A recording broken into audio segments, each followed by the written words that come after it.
Alors, le PSG s'est qualifié pour les huitièmes de finale de la Ligue des Champions après un match poussif, on va dire, à Dortmund, un petit match nul avec pas mal de ratés. Et du coup, il y a une petite impression mitigée après cette qualification.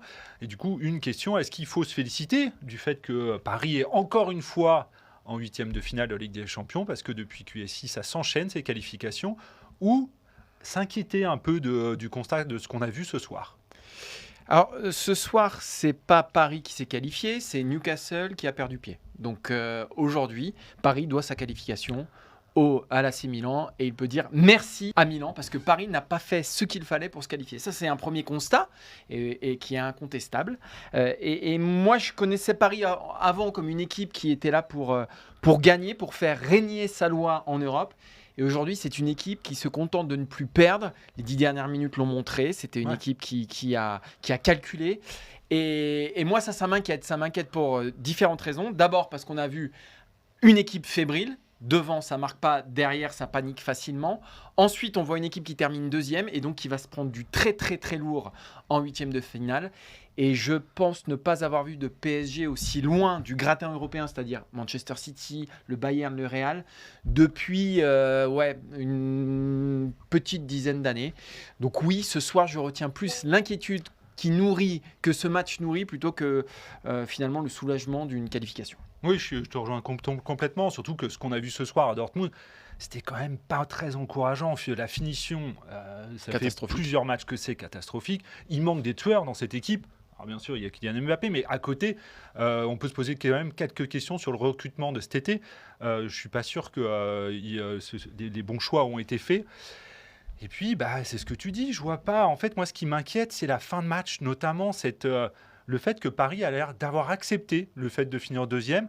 Il n'y a pas eu ce sentiment d'aller plus loin, comme si Paris pouvait tout simplement pas aller plus loin, aller chercher cette victoire pour aller prendre cette première place, qui est quand même cruciale, parce qu'on sait ce que ça a donné dans le passé de finir deuxième.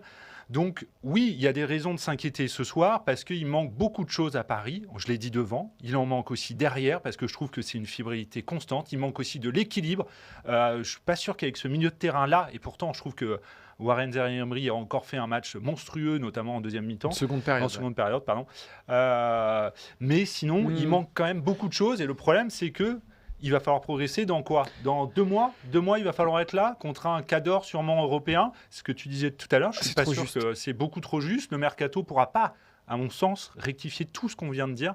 Donc oui, là, je pense qu'il faut plus s'inquiéter qu'autre chose. Et puis, tu as des mecs trop tendres pour moi pour ces matchs-là. Alors, encore plus en huitième de finale si c'est un gros qui s'annonce. Barcola, je l'aime beaucoup. En 1 contre 1, c'est très bien. Ouais. Mais c'est léger. Kolo Muani, il rate son début de saison et il prouve que Nantes, Eintracht Francfort, la marche, elle est peut-être encore un peu trop haute pour lui au Paris Saint-Germain. Je ne parle pas de Dembélé aussi, qui crée beaucoup de déséquilibre, mais qui a du mal lui aussi à finir. Et donc, derrière Mbappé, c'est un peu le désert. Derrière Skriniar, Marquinhos, c'est fébrile, c'est hyper fébrile.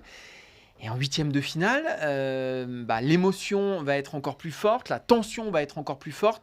Quand on voit, parce que là on était dans une sorte de 16e de finale finalement à Dortmund, quand on voit comme l'équipe a eu du mal à répondre à ce qu'opposait pourtant une faible équipe de Dortmund. Ouais. C'est pareil, Newcastle, c'est pas Dortmund, extraordinaire. C'est le 5e de Bundesliga. C'est pas, l'AC Milan, c'est pas extraordinaire. Paris, j'aurais pu imaginer, espérer qu'il soit souverain dans ce groupe-là. Ils sortent par la chatière et très honnêtement, je vois pas ce qui peut se passer en huitième pour eux de bien.